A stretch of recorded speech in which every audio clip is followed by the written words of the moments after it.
Hello and welcome everybody to another weekly live event with Kate Krieg. And for those of you who don't know, I help professional and driven women connect to their higher self and achieve their big vision without sacrificing their health or happiness. And today I'm really talking to you about how you can really transform your life and smash your big goals that you have for yourself by following these 3 steps. And I want to spell them out to you. And if you have any questions about them later on, feel free to type them in the box below. But the very first point that I want to make here, the first step is to connect with yourself and the higher vision that you have for yourself. And what I really mean by that is, a lot of people spend some time thinking about, okay, well, what's my big goal? Or what do I want to achieve? And some people might go into the lengths to create something like a vision board. Put your hand up or maybe type me a comment if you are the type of person that actually has a vision board. Vision boards are great because we can see something that we're working our way towards, and that's really valuable. But what makes this whole process even stronger is when you can spend the time to think about, well, if I were to have those things or to achieve those things, what would I be doing differently to what I do today? That's the big sort of differentiator that we want to think about. So let's say you want to achieve a big promotion, or you want to start your new business, or you want to increase your income, or you want to have a new relationship, or you want to even buy a new car, whatever it might be. You'd want to be asking yourself, well, what would I be doing differently if I was to achieve those things? What would my life and daily existence look like? So, for example, you might be forming different habits to help you achieve those new goals. So it might be saving money for your car. It could be improving your confidence. It might be improving your speaking skills. And as a result, you would be able to get the promotion you want because it includes a lot of board communications or public speaking events or other things. So that's really the first thing I want you to consider is, what would I be doing differently?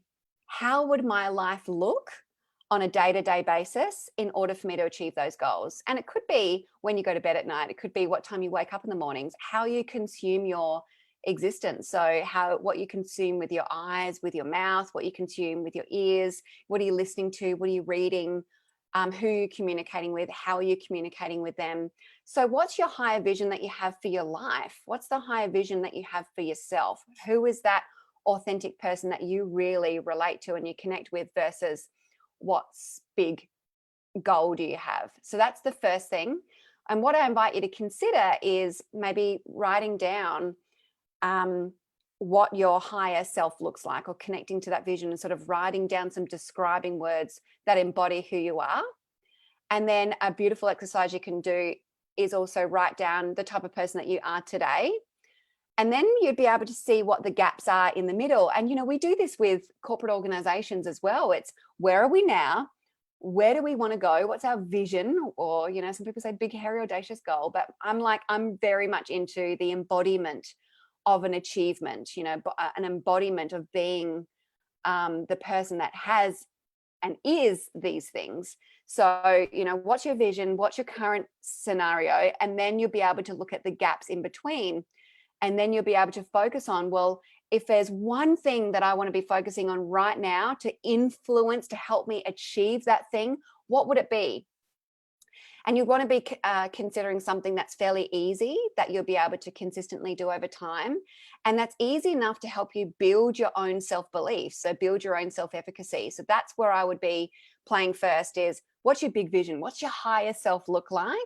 And pick a vantage point, or you've got today's vantage point, but pick a point in the future that isn't too far away. But, you want to sort of be able to see a sort of beautiful vision of yourself, but bring it back enough that what you do today and the actions of that one thing that you decide to influence today will influence the shorter to medium term vision for yourself. So this is actually what a lot of my, I've had one of my clients come to me and say, Kate, I really want to achieve these big goals in my life, but I don't really, I've always wanted to set goals and achieve them, and I'm either falling short or I'm really not actually able to achieve them within the time frame or figure out what steps to do and when to do them. And I have them do a similar exercise. Maybe we'll go a little bit deeper into some of the actual specific actions that are aligned with this vision that they have for themselves. And we go deeper into how their vision is aligned with this higher version of themselves and being authentically showing up in the world and what that looks and feels like. So this is what I invite you to consider yourself. The second thing is to step, lean, move into, through, paddle in discomfort. Now, I know that sounds uncomfortable, but I have to say that in all my experience and the things that I've achieved, the times that I've had the most success and the biggest outcomes is when I'm leaning into discomfort, when I'm on the edge of a comfort zone. So what that means is we're not swimming around in a really, really, really safe space, because when we're swimming around in that safe space, what we're doing is we're creating sameness. That's what we're doing. So if you want your life to be the same in the next 6 months, 12 months and beyond, then that's where you would hang out. You'd hang out in the familiar space of your own existence. You would be doing the same habitual things and behaviors and thinking and feeling and acting and communicating with people in the same way. That is a sure formula for achieving the same results. And there is a beautiful reality into when you lean into some form of discomfort. Oh, that feels a bit you're leaning into the fear and the doubt a little bit. They're probably emotions that you might relate to when I'm talking about edge of comfort zone or leading into discomfort. If you're feeling a bit fearful, or you're feeling a bit doubtful, or you're feeling a bit of those, oh my gosh, wow, this feels a bit different feelings, that's usually a good sign. Now, I'm not talking about the feelings of that known inner wisdom, the intuition that's sort of giving you some warning signs. There is a big difference, and it takes persistence and practice to be able to really differentiate the two. But you often know when you're leaning into a discomfort because it's actually enabling you to achieve your goals, because you start to feel you actually do get those ruminating thoughts of self-doubt and fear and worry about how it's all going to turn out, and are you even capable of doing this in the first place? And those types of words, that little thing that sits on your shoulder that we all have. Yeah, it's just some people get better at saying thank you. I'm focusing this way. And so that's really what I mean by leaning into discomfort. And to be honest, I was experiencing this only the other day. There's something that I've got in my life where I get to show up and I get to lean into the fear, and something I'm releasing in the new year to positively impact you and so many other people. And what that means for me is I'm going onto the very edge of my comfort zone. It's not like I'm falling off the cliff. It's not what it's about, because that's not healthy or helpful. It's that I'm on the edge of the cliff. I know that I'm safe, but it's just like, wow, I'm not usually standing on the edge of the cliff.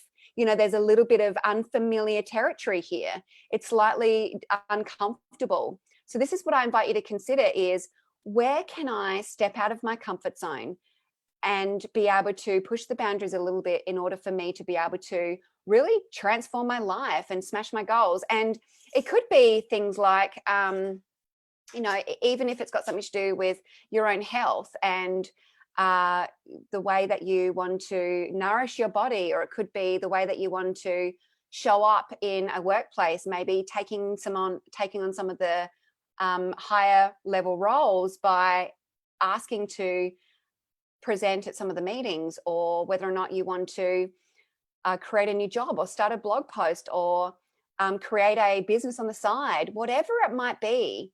This leaning into the idea of discomfort this is where the magic happens. It really does. And I've seen it happen so much in my own personal life, but also in my clients' life. And when they come to me and they say, this feels really uncomfortable, what do I do? We talk about how the difference between discomfort and the difference between a lack of alignment. And so we can really help the process of leaning into this discomfort with so much more confidence and acceptance. And it's not about, so that's the second point, and I'm about to go into the third point, because it's actually not about not feeling the feelings. As much as it can be overwhelming to feel some of the strong feelings that we have, if we're trying to suppress the emotions or run away from them, or avoid them, or anything at all that's about pushing away these feelings, it actually makes them a lot worse. Have you experienced that? Have you experienced like this? I kind of had the same understanding of what I'm saying, because when you're like, oh, I don't want to feel that feeling, and so you try and avoid that feeling, and it sort of comes up and it bubbles a little bit more. That's what I'm talking about.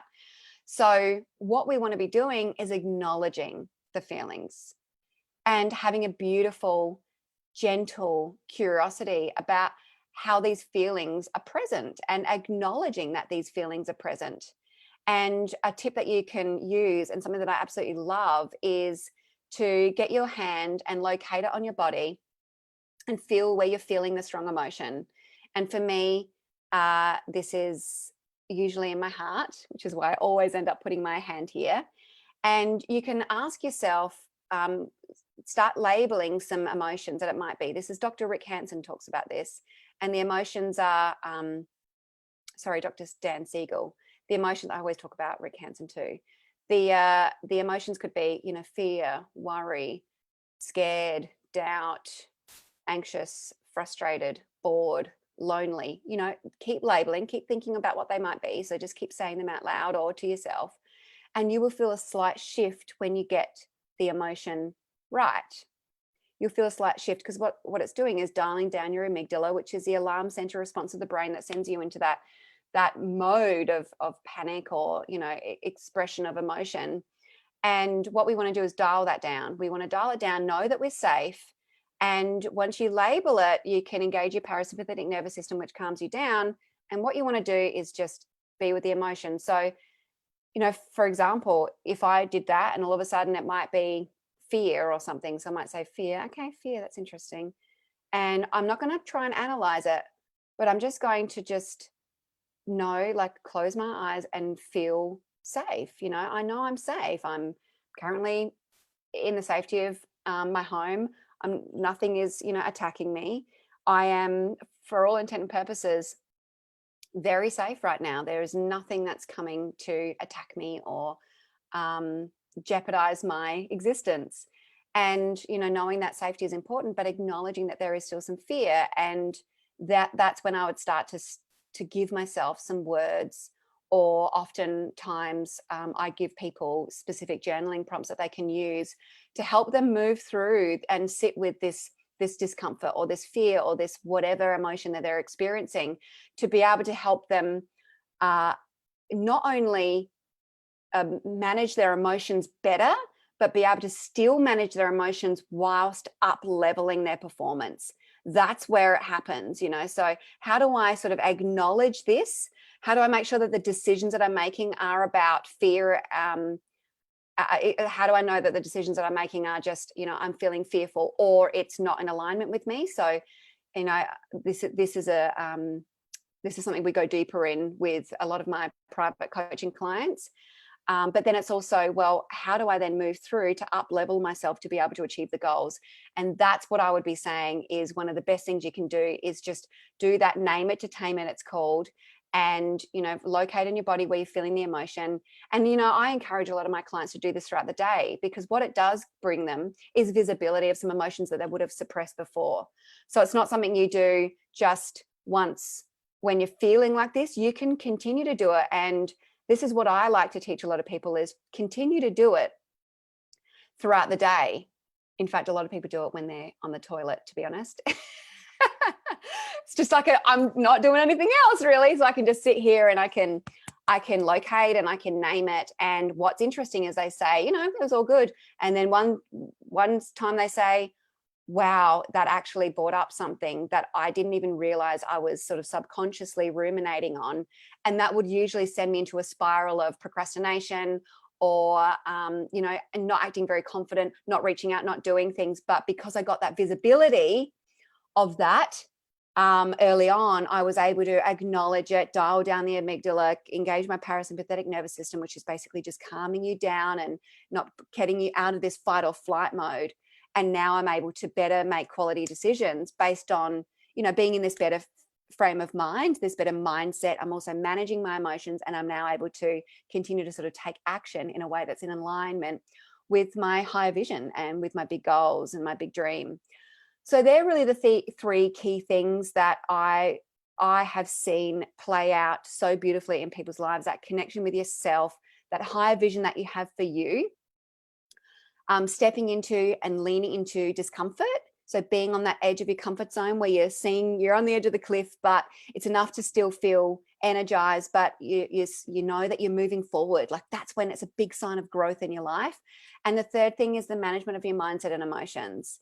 And that tool, the Name Entertainment, is honestly, hands down, if you've heard my podcast, one of the best things that you can do for yourself. Thank you to Dr. Siegel, because it has just been transformational. And the way that I've been able to use it with my clients and some of the specific strategies we use to tailor to their outcomes means that they can really up-level their life and achieve the big goals that they've set for themselves, without sacrificing their authenticity, and without sacrificing their boundaries, and without sacrificing their health or happiness. So thank you so much for being with me again. I hope you enjoyed this. Thank you for your beautiful comments as well. I've been getting some private messages and text messages of people that have been listening and re-listening to the weekly lives that I've done. So if there's any specific topics that you want me to talk on, let me know. And if you have any questions, I can respond to them as well. So thank you, beautiful people. I hope you have a wonderful week. Mwah! And I'll see you again next week. Bye.